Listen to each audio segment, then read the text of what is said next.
sorry. What was that? Oh, It's on my phone. No, that was my get out of there yeah, I alarm. don't see live. I don't see. Okay, you got 30 seconds.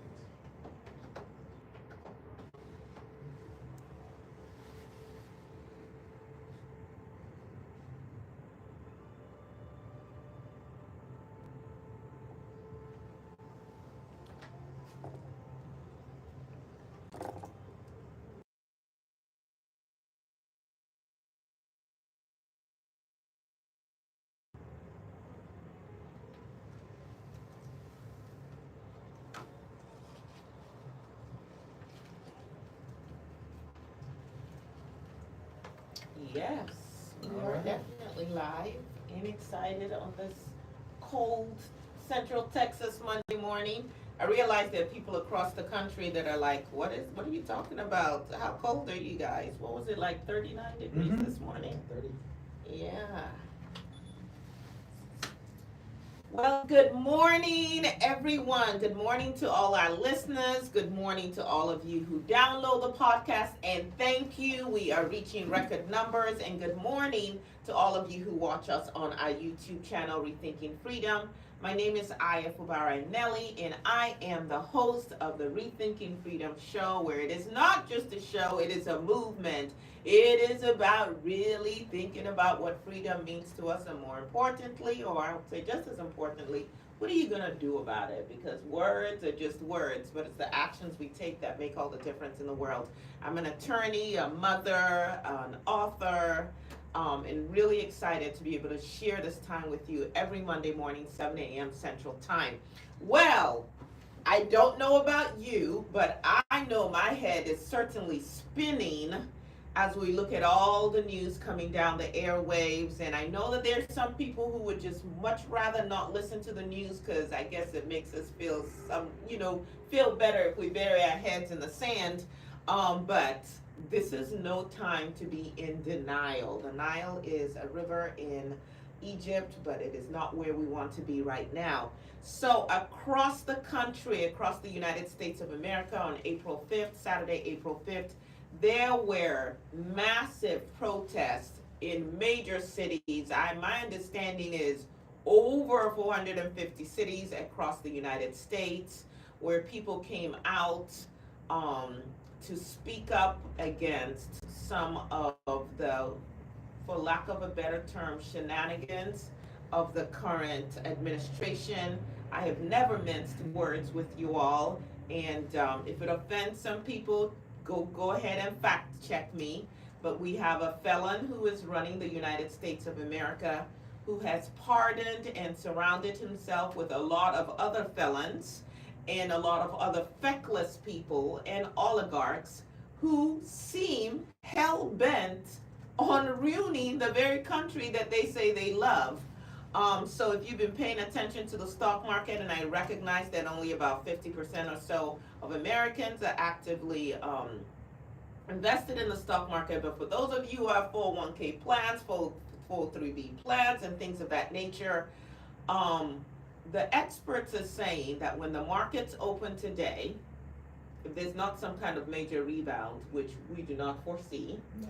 that from February 19th, 2025 till today, April 7th, 2025, the stock market would have tanked, the NASDAQ would have lost over 29% of its value. As a matter of fact, the 7 highest drops, which means not good for us, the 7 highest drops in the stock market have happened on the watch of the felon-in-chief, Donald Trump. And for me, as someone who lives in this country, as someone who aspires for this country to live up to its constitution and to its ideals that were represented in the Declaration of Independence, it is crazy how some of you would have made so much noise if this had happened under Biden or Obama.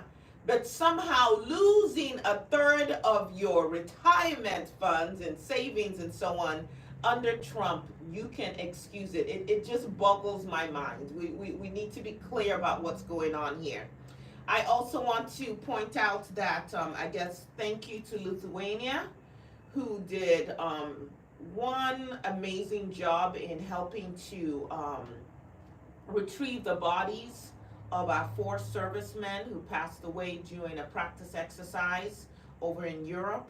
And they had an amazing homegoing service, if you will, for them. And then their bodies were brought to the United States of America.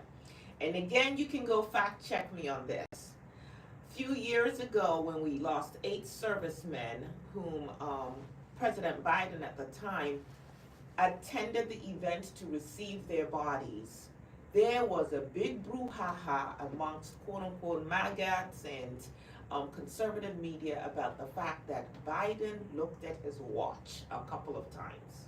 That was the big thing to show he did not care about our servicemen.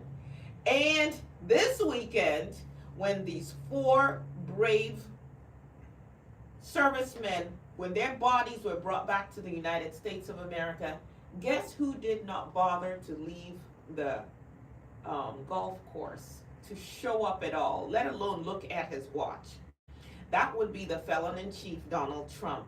And yet, it's crickets. So what is it that we really stand for in this country? Because what I do know for sure is that none of us, or at least I hope, none of us as we're coming out of our mother's wombs in the United States of America come out branded R or D or I. Hopefully we all come out just as human beings. And so there's a mindset that has been cultivated where people want to overlook evil and wrong as long as it has their party name or party letter. And that is simply not helpful to our country. We see massive job losses. We see an increase in homelessness, including amongst veterans, because even those services that were set up to serve them are being shuttered. Here in the state of Texas, where I am, we are experiencing a measles outbreak, and at the same time, the Department for Health Services, under a man who said there's a worm eating up his brain, and if you take heroin, it makes you smarter so you can finish college, and they still made this man in charge of the Department of Health Services. They have closed 50 measles clinics at a time when we're having an outbreak. And tragically, another young person has succumbed to measles, something that was unheard of in this country. Remember, we've had vaccinations. Measles was eradicated. And I hear RFK is supposed to be coming to the child's funeral. For what exactly? When we had the mechanisms in place to prevent all of this to begin with. There is so much going on. Of course, here in Central Texas, Bell County, where I am, Killeen ISD, we are still seeing the fallout from the unfortunate loss of life that occurred as a result of a stabbing between 2 14-year-olds. A 14-year-old stabbed another 14-year-old. And as the week ended, we saw, conflicting storylines from Killeen ISD about whether Dr. Lilly, who was the principal of Roy J. Smith Middle School, where the stabbing occurred, whether he resigned on his own or whether he was being fired, and just back and forth things. And of course, there are a lot of people being concerned that the wrong person is being scapegoated, because if you're paying attention, there are issues across the board within the school district, but you know how it goes. Someone's got to take the fall. So there's so much that we could be covering, so much that we should be talking about, but it's not just talk. The question is, what actions are you going to take as a result of what's going on? And so this past weekend, a lot of people used their feet and their mouths and their hands to do the talking, to speak up against the injustice that they're seeing. I would say for every one of you listening who is concerned about what's going on, it is important that you reach out to your elected officials and that you make your voice known. It's really easy to get on social media and mouth off and things of that nature. That doesn't really move the needle as much. We actually need to make calls. We need to send emails. And you don't have to write a dissertation. You don't have to be the most eloquent person in the world. You just say, I disagree with what's going on. and during a time when many of your elected officials are supposed to be back in their home areas, ask them why they're not coming out to speak to you. Because the other thing we have seen happen is the Republican legislators just simply refusing to have town halls, refusing to meet with the very constituents that they're supposed to be representing. Remember, we call it House of Representatives. That means you don't go there and just do what you want to do. You actually take the pulse of your people and you pay attention. As an attorney, I cannot, before we go on to our next segment, because we have an amazing guest here and I want us to be able to hear from him, I cannot end this part where I'm just talking about what's happening in the country without alerting us to the fact that we need to all be very concerned when injustice is meted out to one. Because as soon as we make that commonplace with some people, even if they're people that we don't think we have a lot in common with, then it becomes easier to do it with other people, and eventually it will come to you. And so we know, or you should know, about the story of Abrega, who was legally here in the United States of America, had committed no crimes whatsoever, nonetheless was snatched up and disappeared by ICE. I mean, the fact that we're even using those kind of words in the United States of America, that is supposed to be the home of the brave, the land of the free, right? Something like that. And without any due process, you need to know what that means. Without any due process, he was shackled and sent off to El Salvador. And now our government is admitting, oh, wait a second, there was an administrative error. But, sorry, there's nothing we can do to bring him back. Can you imagine if that was your loved one, if that was someone that you cared about? And the whole thing is, if it can be done to somebody, it can be done to you. And what was the main issue? Lack of due process. No, it was an administrative error that if they had gone through the regular channels that we go through that are already set up in the United States Constitution and with our laws, that would not have happened. I am definitely not about harboring criminals or elements that are going to be harmful to our community. But everybody, like we say, should have their day in court. And so speak up about these things. Do not wait till it happens to you to then be concerned. If you can, actually, I'm gonna say this, that it's got like really warm in here all of a sudden, and it might just be because I'm talking and I'm fired up about the person that we're about to speak to. And so, ladies and gentlemen, I would like to introduce you to our amazing guest who has sat patiently while I was just sharing just a tidbit of the things on my mind and the things that I'm concerned about. But he's definitely someone who has been working tirelessly for us in this community and that you want to know. So I would like to introduce to you none other than Commissioner Louis Minor. Good morning. Thank you so much for joining Rethinking Freedom Show. This is his first time on the show, but will not be his last time. I just want to share a little bit about your biography with our audience. You know, here in Texas, listen, you're born here, and if you weren't born here, then when you introduce yourself, you got to say, I got here as fast as I could. So I wasn't born in Texas, and they remind me about it, but this is a true die-in-the-wool, tried and true Texan. He was born and raised in Belton, Texas, to a large Mexican-American family. The Army took him around the world.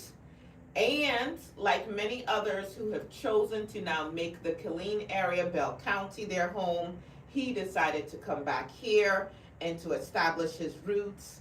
He is the first Latino on the Commissioner's Court in Bell County. Now, Bell County was established something like 1850? 1850. And you were elected in what year? 2022. 2022. So imagine that. Now, this is really important because Texas, this is like Mexican territory to begin with, right? Mm-hmm. So for you to have Bell County that was established in 1850, and it wasn't until 2022 that we had our first Latino commissioner. He is also the first openly gay elected official in the history of this county. Correct. Openly gay, like, cause so many other people probably, but didn't say anything. And he serves as Bell County Commissioner for Precinct 4. He graduated from Belton High School in 1997, worked at Wilson Art International for 3 years, went on to get his peace officer license, then worked for the city of Troy and Bell County Constable Office. In 2006, he commissioned as an infantry officer in the United States Army. Thank you very much for your service, and you continue to serve. In 2008, he deployed to Iraq in support of Operation Iraqi Freedom, and continued his career when he got back after he accepted a position in Washington, D.C. with the United States Department of Homeland Security at the National Operations Center as Incident Management Officer. Came back to our community, started a business.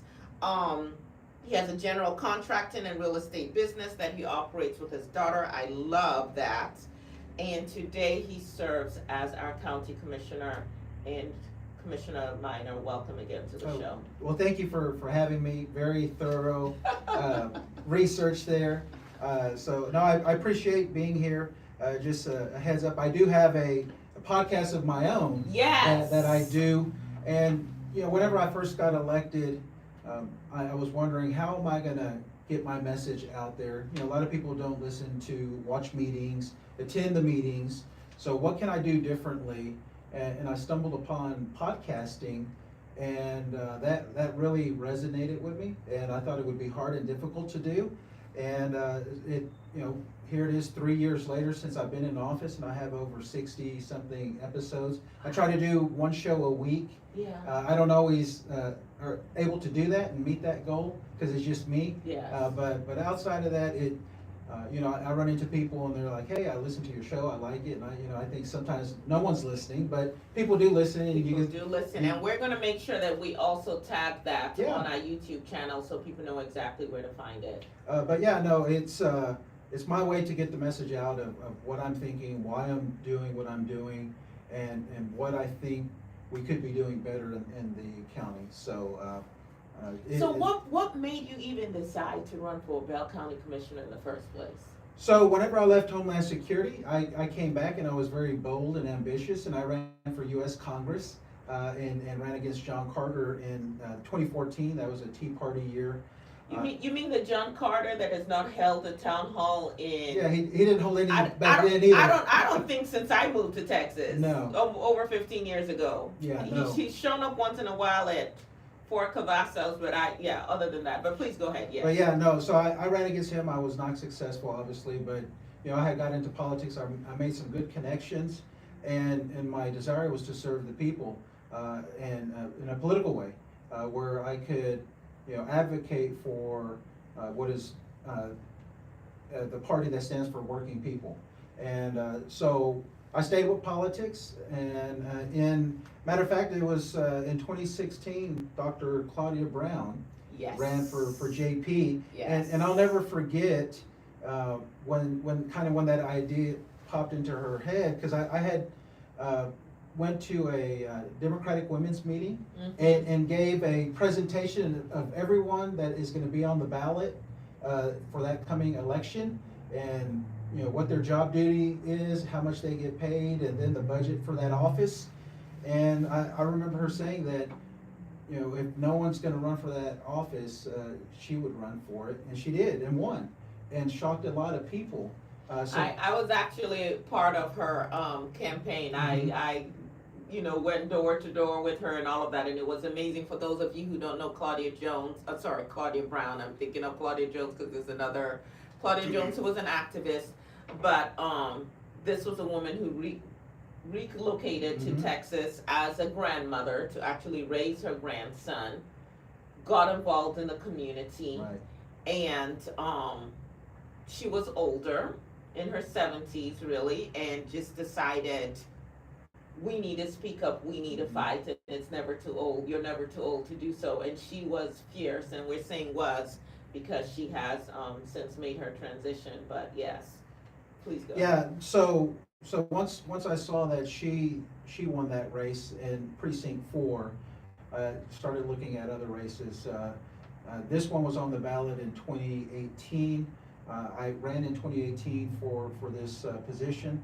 I lost by 100 votes in the primary, and then the incumbent, obviously, that was there, I don't think he was serving the needs of the community during COVID. You know, we were looking for information. A lot of people were scared, and he was silent. So I decided immediately that I was gonna run again for this spot, and he opted not to run for re-election, and that created an opening for me and how I was able to get into this seat. But since being in here, being the county commissioner, realizing how important and a powerful job this is for our community, regardless of the size of the county, and Texas has 254 counties, regardless of the size, you have 4 commissioners.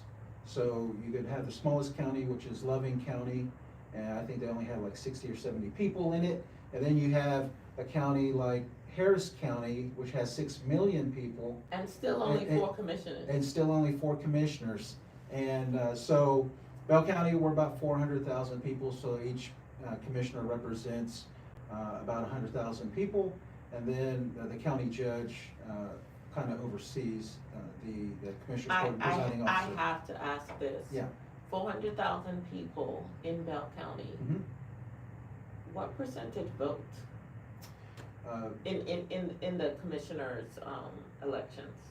I believe, if I remember correctly, whenever I ran, it was in precinct 4 voter turnout.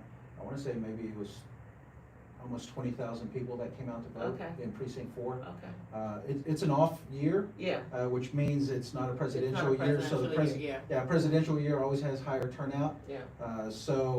But we already know that we're going to have higher turnout and more favorable conditions for Democrats this midterm, because we had the same thing for Trump's midterm the first time. And we picked up a lot of House seats in the Texas State House, picked up a lot of judge positions in Harris County. Yeah. So I think we'll be able to do that again, replicate that again, because I've heard many anecdotal evidence online where people were saying, we didn't vote for this. So people are losing their jobs, people are hurting, groceries are not going down, gas is going up, and now with the tariffs that he imposed, it's going to hurt families and government. It's Yeah, gonna hurt government I too. think when we say tariffs, it's important to, I feel like we need to break down words. Tariffs are a tax on the people. It is. That this idea of, I'm slapping a tariff on another country. It's like, as a business owner, if the cost of making goods goes up, what do I do to stay alive? You gotta raise your prices. I'm gonna raise my prices. Who ultimately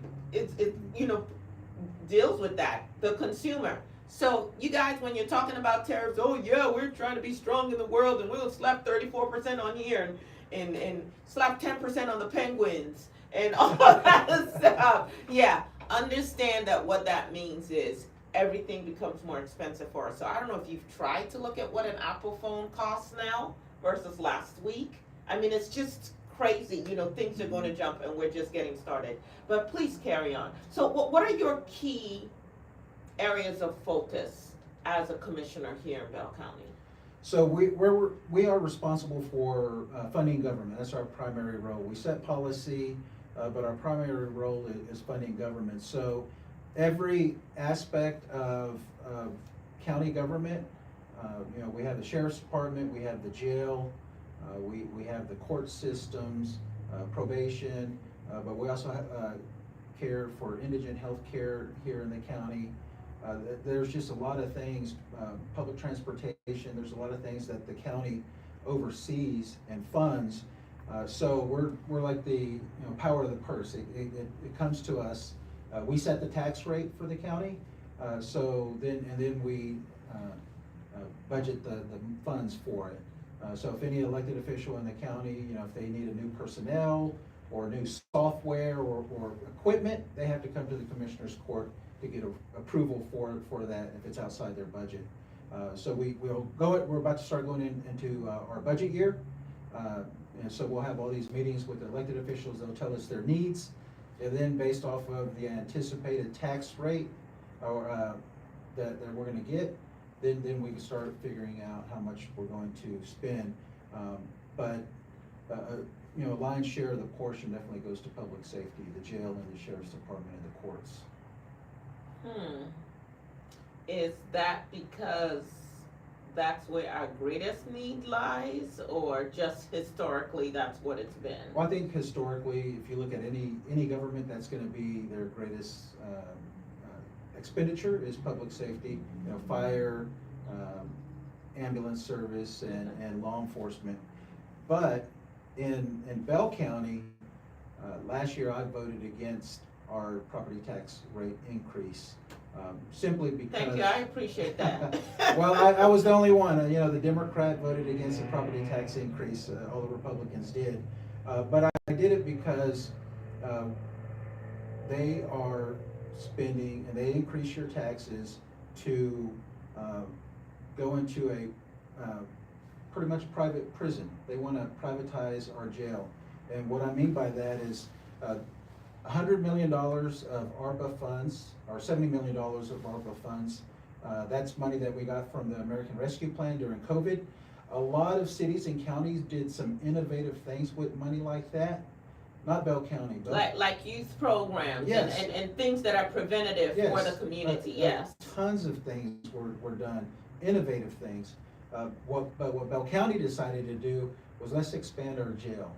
And right now we have about 1,200 people in our jail, and our extra capacity is going to be like almost 600 extra beds. We don't have 600 extra inmates to put in there, so either they're going to arrest more people locally, or they're going to, what they decided to do is they want to hire the staff and then bring in out of county inmates and charge people for that, because they think we're going to make money doing that. But we're not, because one lawsuit, civil lawsuit, say someone gets injured or unfortunately dies in our jail, that's an out of county inmate, then we're going to get sued. And if we have any type of liability, you know, any quote unquote profit is going to go away. I think for our listeners, it's really important to digest what Commissioner Minor just said, because the danger in not knowing history is that you repeat it. And so here we are in a country that was truly built on the genocide of Native Americans and indigenous peoples here, the stealing of land. Texas fought to maintain slavery, built on the enslavement of people, and the whole notion of I can use people's bodies and work to enrich myself, and they have no rights. And so when you start talking about privatizing jails, or when you start talking about building jails beyond the capacity of what you currently need, not trying to be preventative in what causes crime, and we will now rent out beds to other places, you're basically trying to ensure that you create a system that will make sure you're always full and you're generating income. And so the question is, who's going to be arrested to fill those jails? And what is the cost to the community when families are broken up, when people lose their jobs, when we have this whole culture of incarcerating people and stripping them of their humanity, and you have children who are also growing up without the support that they needed. So for us to have decided, and I say us since I live here, but I didn't make that decision, that that's the best place to put our money, is as asinine as Donald Trump right now cutting research dollars for all of these illnesses, whether it's Alzheimer's, cancer, so on and so forth. Because if you don't research and provide solutions and preventative measures ahead of time, it actually costs more on the back end in terms of people being sick, in terms of people having to be taken care of But I just wanted to make that connection for you all. Again, you might be thinking this is not my problem, but that money could have been used for better things. One, two, what does it mean when your community is run by people who are saying, let's just build more jails like you're building like hotels or whatever, and then let's figure out how we become the place where people send other counties, send their quote unquote inmates to, because it's a money making venture. Please carry on. Yeah, and I attended a conference and the head of Texas Department of Criminal Justice came, and he said, it was like one of the first things he said, if you're a county and you're looking to build a new jail, don't do it. Save that money. There's other things that you could do. Galveston County did an interesting study back in 2017, and after that study, they made implemented the recommendations from that study, and they reduced their jail population from 97% capacity to 77% capacity. And I want to try and do that here in Bell County. The study is going to cost like $150,000, and I'm meeting some resistance to that. And like, why can we not have a better criminal justice system in our county to speed up the process, see where there's bottlenecks? We don't have any data, surprisingly, zero data. We're making these decisions on millions of dollars with little to no data backing up, justifying where we're spending our money. So I wanted to get this study here in Bell County so we can start having a baseline for data collection and then how we can make informed data-driven decisions. But there's a little resistance to that. So I'll keep pushing to try and get that through. But hopefully things will get better. We have a lot of new elected officials, and that's an issue, not an issue, but that's something that is not, it's common to county government, but maybe not other county, other types of government like cities. City, you have a city manager and he kind of runs all the department heads. All of our public heads are elected officials, so I can't mandate or dictate anything to an elected official. I can only. So your power is in the purse. Our power is in the budget. Gotcha. So we can't force them to do anything, but we fund things to do, Gotcha. if that makes sense. Yes. So, yeah, we could do that same thing here in Bell County and trying to improve our criminal justice system so we don't have all these people waiting days. I met an individual last year, and it was a sad story, and he was released from jail. He had been in jail 18 months, charged with a crime, a bad crime, a very serious crime, and if he was guilty, then he definitely needs to pay the consequences. But he was kept in jail for 18 months and then released, and charges were dropped. The DA dropped the charges on him. After 18 months, After 18 months. he's homeless, Yes. jobless, Yes. had nothing. Yes. And so I was trying to help with the local church. And whatever family he came from, if he had children, whatever, everybody has been destabilized in that. Yes. Yeah. So it's things like that we need to do better for our community, and that's why I'm here. Well, when your constituents in Precinct 4 look at the work that you've done so far, what if anything would you like to highlight in terms of some of the work that you've been able to do? As small as it sounds, a stop sign. Oh no, that's not small. I have children. Yes. Yeah. So I was able, and I didn't even know about the need for the stop sign until I attended a forum that one of the city council members had put on. But on Chaparral Road has Chaparral High School on it, and they're a new high school, and there was a great need for some more, improved traffic control measures out there. I heard from the people. I brought it to the commissioner's court the way we bring everything. Now I hear there was some resistance to that. There was surprisingly, my fellow commissioners voted it down, putting a stop sign. They said they needed a study. Oddly enough, we've never needed a study in the county before to put a stop sign, but now all of a sudden they wanted a study. But they didn't want to pay for it either. I have discretionary road funds that I can do stuff in my precinct, And I went ahead and authorized that study. It was a $26,000 study to justify putting a stop sign there. But the community was very involved. I held town halls.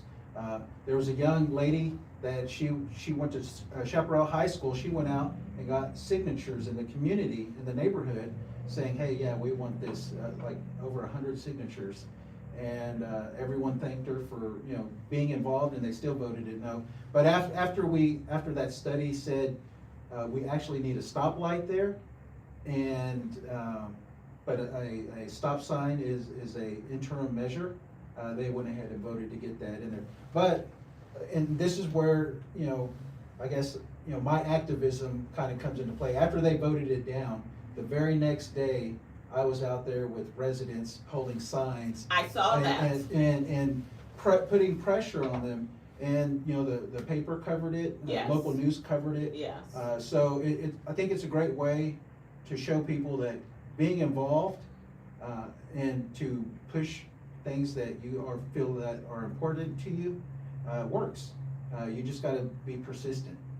And so now, matter of fact, today, this Commissioner's Court, I'm bringing a proposal to do some engineering services so we can go ahead and put that stoplight there. It's actually going to be the first stoplight in the county. We have no traffic control devices other than a stop sign. So it's showing. And any of you who live locally, if you know, I have children who are in the high school, they don't go to Chaparral High School, but they sometimes have events over at Chaparral High School, because throughout Killeen ISD, sometimes events rotate and things of that nature. That place sometimes is a nightmare, like football games, choir, things like that. There's just not the traffic flow that you would need because we don't have the proper signage. And again, as a parent, or if you're just a community member, you always want to be concerned, or should be concerned about the safety of our children. Because again, all it takes is one accident to completely change the lives of whoever the victim was, and also whoever was driving that vehicle. So I definitely saw the coverage on that, and kudos to those who spoke up, and kudos to you for not backing down. And that just seems to be like a trend in your life, where even if you get no, even if you don't succeed initially, like, you don't give up. You just keep fighting, and we definitely appreciate you for that. Yeah, you know, you may lose the fight, but the battle is still going on. So, and especially, you know, that was because I had support of the community, and that's what they wanted. That's why I kept on, and it was the right thing to do. So you mean you were actually talking to your constituents? You were actually paying attention to I them? was What listening. a novel thing! I was listening, and I was trying to do what they wanted me to do. So, but yeah, we'll keep doing that. You know, another thing is, I also serve on the Planning and Zoning Commission for the city of Killeen, so I'm very familiar with how things are getting built here in the city and in this side of the county. Bell County did not charge any type of development fees at all, zero. We had small cities like Nolanville and Troy and Rogers, Holland, that just about every city in the county charges development fees, but the county did not. And I was like, why are we doing this? We are subsidizing The developers. the developers, Yeah. because they're making, you know, And then you millions of dollars. And then you have to come back and provide all the amenities and Yes, things. yes. Yeah. So we're providing millions of dollars, you know, they're getting rich off of the work that we're doing, and we're not even charging them a nominal fee. So I was told that it was brought up, you know, whenever we did our subdivision regulations, and that, you know, they didn't even want to talk about it. But I pushed and pushed and pushed every opportunity I got, and we were finally able to get development fees for subdivisions. So I think just in driveway permits alone, we're probably already at over $20,000. They're estimating that we're going to get anywhere from $300,000 to $400,000 a year in development fees, and that should be reinvested into that department that is, you know, going out doing that work. And that's what I'm hoping that we're able to do. Yeah. So, every time I hear people talking, whether it's government or anything else, I always say follow the money. And when decisions are made that even as a bystander or a lay person, I'm going, this does not pass the common sense test. When you follow the money, you find out that, elections cost money. It costs money to be able to run for office. People say there's freedom of speech. I say, yeah, but the marketplace is expensive. And so what I have seen in paying attention to elections of county commissioners is where a lot of the candidates and the elected officials are actually getting their money from. And so if you have a lot of developers, or if you yourself are a developer funding your campaign, then just like we see in Washington, D.C., where the oligarchs are pulling the strings and telling our elected officials what to do, so they're representing 1% of the country as opposed to the vast majority of us, you start to see some issues. So people pay attention, but it's also, hopefully what you're taking from this is the power of the people, the power to speak up, the power to make a stand. And that is something that Senator Cory Booker definitely emphasized during his historic takeover of the Senate floor, is that the power is not just in your representatives. Don't buy into that. The power is in we the people, and it's how we exercise it that allows our representatives to either ignore us or to really pay attention to what we need. Another good example of people getting involved in it making a difference is the Juneteenth holiday. Bell County did not recognize Juneteenth as a federal holiday. That was a federal holiday that was created in 2021. And in 2023, we finally adopted that as a holiday. But it was because the NAACP from both Killeen and Temple showed up. A lot of community leaders showed up and advocated for that. But it also took someone putting it on the agenda, because it wasn't going to be put on the agenda. I was going to say, with the way the court operates, someone has to put it on the agenda, and I think it has to be seconded before there can actually be a discussion on it. Yes. So people, you need to pay attention to who's on the court and try to get that court diversified, just so different viewpoints are even allowed to be debated. Because when you have just one viewpoint represented, there are issues that will not even make it on the agenda to begin with. There's a lot of power just to putting an item on the agenda. A clear example is I had some individuals in the community that I highly respect. They asked me, said, Louis, can you do a Pride Month proclamation? We've never done that before in the county. So I said, sure, based off of everything that we've done at the time in the county for doing proclamations, you just put it on the agenda and we do the proclamation. So I put it on the agenda, and just about every old, gray-haired white man and woman was in that court. It was filled. They all had signs and everything, with Bible verses. And the commissioner's court voted down the proclamation. We've never voted on a proclamation before. So, just the ability to put that on. And the question is, why? Yeah. Like, how does it advance our community to ignore a certain segment of your community? Mm-hmm. I did have an opportunity to speak before the Commissioner's Court years ago when we were trying to get that Confederate monument taken down. And again, you could just see how politics plays out. There were hundreds of people who came out and spoke on both sides, but I would say there were actually more vocal people in terms of take down this Confederate monument, because this is not who we should be about, what we should be about in at this stage in our community.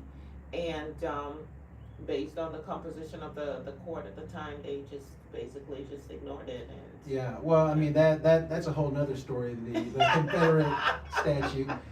But so So for instance, because of all that pride stuff and everything, I hung a pride flag and a Juneteenth flag in my I office. was gonna ask you about that. I'm glad Yeah. you're bringing it up. So, Yes. so I put a pride flag and a Juneteenth flag in my office. And one of the commissioners asked me, hey, what is that other flag there? They knew what the pride flag was, but they didn't know what the other flag was. I said, that's a Juneteenth. And he was like, oh, okay. Well, shortly after that, the commissioner's court passed a flag policy that you cannot have anything but the U.S. flag, the state flag, or the county flag on a county building. What happened to freedom of speech? I'm Yeah, sorry, yeah, go ahead. I don't know. But so I complied and I took down those flags and. But that flag policy came only after you put up the Juneteenth and Pride flags. Correct. Okay. Correct. So after that, I went ahead and put a pride colored U.S. flag and Texas flag. Because they didn't indicate what type of flag. They just What said, colors? Yeah, Yeah. what colors. Mm-hmm. So they asked me to take those down, and I did not comply because I feel like I'm in compliance with The policy. with the policy.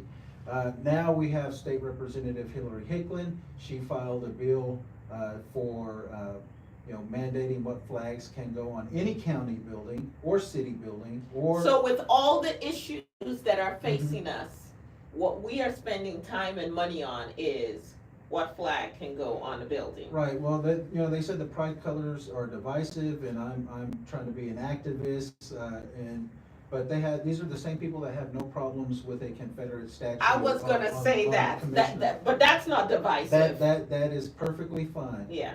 So, we'll see what happens with that legislation, and as far as the flags, I'm content with them where they are. And again, just the irony of it all, knowing the history of Texas. First of all, the whole reason we have a Juneteenth is because Texas slaveholders would not let the people they had enslaved go, and it was 2 years later before that message, quote unquote, came down officially and had to be enforced. And just the fact that, yes, we do have people from all backgrounds in terms of sexual orientation, and what does it harm you to recognize your fellow human being? How does that in any way diminish who you are or what you stand for? And it's so crazy, when people want to use the Bible to justify their evil. I'm like, isn't the same Bible that says love your neighbor as you love yourself? Yeah, so really interesting. So I do have to ask this question though, because there have been so many cuts happening federal, from coming down from the federal administration. Has there been any impact on our community? Absolutely. Just with the continuing resolution, the CR to keep the government open, Mm-hmm. they have community development grants, block grants, I forgot what the exact wording is, but each congressional office gets, X number of dollars to help with infrastructure projects in their community. Well, all of those were scrapped. So, we had money for. Just without any Mhm. examination or anything of the impact, just. So Okay. we lost any potential funding for infrastructure projects like Chaparral Road. That's kind of what I was looking for, money for that. But, we're seeing cuts across the board to a lot of things, like SNAP, Medicaid. Cuts are gonna happen, and that's going to drive up, because the county's responsible for indigent health care. So if those cuts happen, those people are not gonna disappear. Their health is not gonna get better all of a sudden just because they got cut. They're still gonna have to have medical services provided. So that's gonna come to the county. And, we're allocated, and it's by law, 8% of our budget has to go to indigent health care. Well, half of that goes to the jail, because everyone that's in jail is considered indigent. But because of all this jail stuff that I was talking about earlier, our contractor that we had in providing that health service in the jail canceled the contract, because they said they're not going to be able to afford what we're doing. So we had to go out to bid, and that price came in, almost double what we were paying. We didn't have that budgeted, so we had to go into the general fund to cover that cost this year. Already. But already, your taxes are gonna go up this year just based off of that alone. Cause 1 penny equals $3 million on the tax rolls for Bell County. We were, I think it was almost $5 million. So you're saying, if I'm following you, I wanna make sure I'm following Sure. you, because these block grants were unilaterally just indiscriminately cut, scrapped by the federal government under the guise of we're cutting waste, right? That burden has now been shifted to the county because we still have to meet Correct. the healthcare needs of our community. Correct.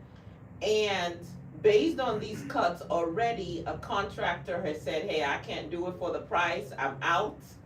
And the new bid, based on the bids that you guys have received, you know for sure that our tax rates are going up. Yeah, yeah, absolutely. So supposedly Doge is saving us money at the federal level, supposedly, Mhm. so that they can give tax breaks to the oligarchs. And the trickle down effect is my taxes are gonna go up in my community Your already. property taxes, yes. My property taxes. And that's before we talk about the tax on all our consumer goods through the tariffs. Mhm. Wow. Yeah, and so, the healthcare, indigent healthcare, that's a big issue. We also give money to the community clinics to help with our indigent healthcare. But I see a disparity in service and support between the Temple Clinic and the Killeen Clinic. So, that's a concern for me. It's been there, well, there's been an east and west side issue. And I think since the county was created, and trying to do away with that barrier is hard and difficult, but it's not something that I don't think we can overcome. Being in county government and going to all these conferences and learning what other counties are doing, there are better ways out there to handle indigent healthcare, and that's something I'm gonna propose, that we create a county hospital district. All the large counties have a hospital district, and a lot of small counties have hospital districts.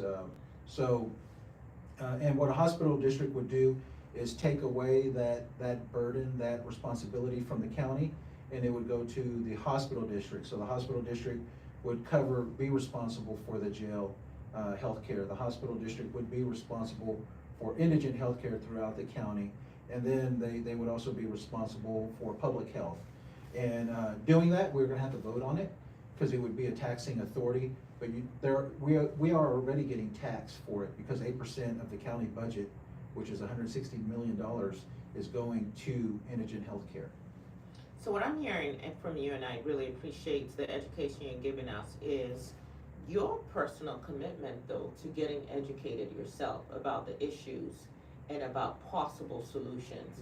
Because all too often it's like, hey, this is how we've always done it, this is how we're going to keep doing it, and we're not open to ideas and solutions that may come from outside of us. And what I'm repeatedly hearing from you today is just your willingness to get educated and to go and see what are other communities doing, and what are the best practices, and what can we learn, and how do we implement that here. So we definitely want to see you on the court. We want to see hopefully more people who are thinking along the same lines that you are, because we have so many issues that we need to address. Are you guys talking at all about this measles outbreak? We just have a few minutes, but I just needed to ask you really quickly about that. We have not been briefed on anything measles related, but Hold up. There's a measles outbreak in Texas. Mhm. We know that we refuse the Medicaid expansion. We know that Texans have the highest percentage of on and underinsured people in terms of health in the United States of America. And here in Bell County with 400,000 people, there's been no briefing at all?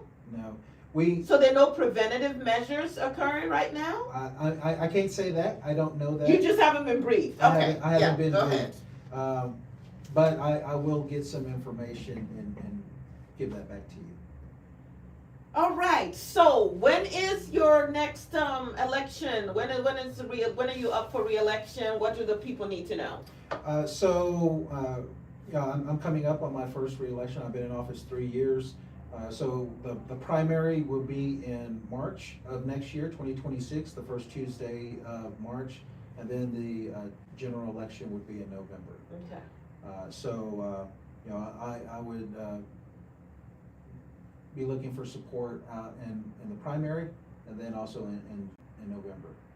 So how do people get in touch with you? How do they get to know more about you? How do they get involved with your campaign if they're interested, if they like what they've heard today? Right. Well, there's 2 ways to get a hold of me. If you're looking for help with county government or anything government-wise, you go to the Bell County website, and all my contact information, email, and everything is on there.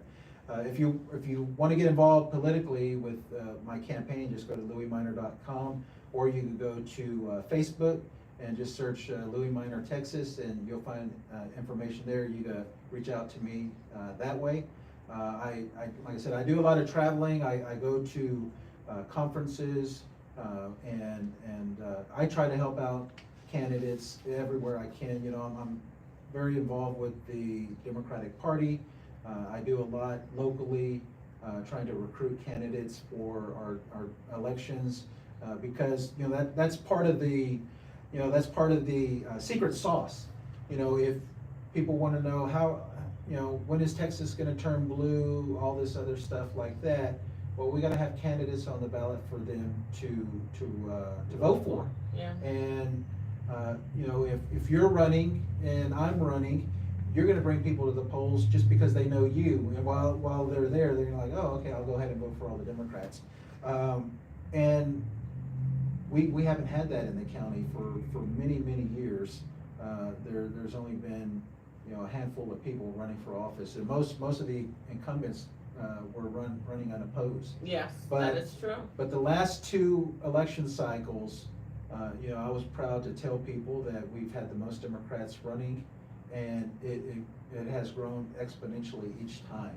It has. Because a good friend of mine in Fort Bend County, an elected official, Dexter McCoy, he was like, Louis, in 2018, we won every seat that a Democrat filed. And they just wish they would have had more. So we don't know when that lightning is going to strike. But we need to be prepared to take advantage of it. The Republicans, they have Project 2025. I'm working on Project 2026, where we can flip a lot of these seats. And there is some pickup opportunities in Bell County. Definitely some pickup opportunities. For me, it's really about that balance. When people say, are getting upset right now about the cuts and the things that they're seeing happening, coming from the federal government, and they say, I didn't vote for this, I say that's not true. Mm-hmm. You may not have been paying attention, but Project 2025, that 900+ page document, which I covered on this show, by the way, they spelled out exactly what they were going to do, including for you married women who are listening, or those who have daughters or mothers and sisters and so on and so forth. Basically, Congress is setting it up to make it very difficult for married women to vote, because now you have to show, this is your married name, okay, but let's trace the genesis to your birth certificate of what was your maiden name, and then who did you marry, and so on and so forth. And those of you who've been married more than once, you want to pay attention to why would these elected officials be trying to make it harder for us to vote rather than easier. But we all have to get involved. And so as we wrap up this time with Commissioner Louis Minor, please be sure to check him out. louisminor.com, I think is the political website. Right. And then if you go to Bell County, you can just look for the commissioners and you'll see him on there. Get involved, let your voice be known. Make sure people understand what the issues are in your community, because we can no longer afford to just sit it out. This is not a spectator sport. We all need to be involved. And you would be surprised the power of an email. We don't, surprisingly enough, we don't get a lot of just random emails or anything like that. So anytime a constituent sends an email, you definitely we flag it, and we want to be responsive. That's why we're we're there in office is to take care of the needs of the people. So you heard him. Email, make those phone calls, and thank you so much for watching Rethinking Freedom. Until next week, we really appreciate your support. So for those of you on YouTube, you might get a little B-roll here, but so you really don't get that many emails, huh? No, I mean, we get a lot of. You know what? I think people don't know really the power of the Commissioner's Court might be the issue. I don't think they know. Well, we'll get emails like something, what's going on with the public library in Killeen. Well, we don't have any control over that. Yeah. Or we'll get something about a bunny trail. Well, that's a city road. Yeah. But just educating the people on what's going on. But yeah, I mean, every time someone calls me, I'm excited to meet their need. I had a guy call me last week and said, there's a bunch of trash over here. I live on a dead-end street, and then a carcass, a dead animal. So I was able to get someone over there to pick that stuff up, and he was very appreciative of that. Well, I'll tell you, I live off of 2410, and I was just having this conversation with my 15-year-old. I said, thank you for the buzzards. They eat real good on that road, because there is not a day, I'm not kidding. I don't know how much the collision companies are making off of that road. There's not a day that there's not a new deer that is on the side of the road, but those buzzards get to it really quickly, because typically there's nobody coming to pick up the carcasses and stuff. But then it also speaks to the development and the fact that, when I moved to that area, we had a lot of open land and all of that, and now there are subdivisions popping up everywhere, and the deer really don't have anywhere to go, so. Yeah, I wanted to get more into the public health thing. That's something, because we have to vote on it. But we can have you back. Well, yeah, I would love to have go real deep into our public health. We in Bell County, we tax healthcare, and people don't know that, but it's called the LPPF, Local Provider Participation Fund, and we tax all healthcare in the county 6%, and that's because Who's paying this tax? you. Where would I see that? I don't know. Do you ever get bills? You mean like when I go to my? Yeah, any hospital, any hospital. Really? Any hospital in the county. But what that money is used for, because Texas did not expand Medicaid and Medicare, that's their workaround to get federal dollars. Now, they don't get everything they should if we would expand it, but they get a little bit of something. So, and that money's supposed to go to uncompensated care, which is indigent health care. Yeah. So in Bell County, we have $180 million in uncompensated care. $180 million. And this is primarily people going to the ER because they're not getting any type of preventative care anywhere else. So the Trump administration wants to do away with LPPF. That would devastate our hospitals. Devastate our hospitals. So this is another push for our public health. Something you said when we were talking, and yeah, for those of you watching, we'll wrap this up in a few minutes.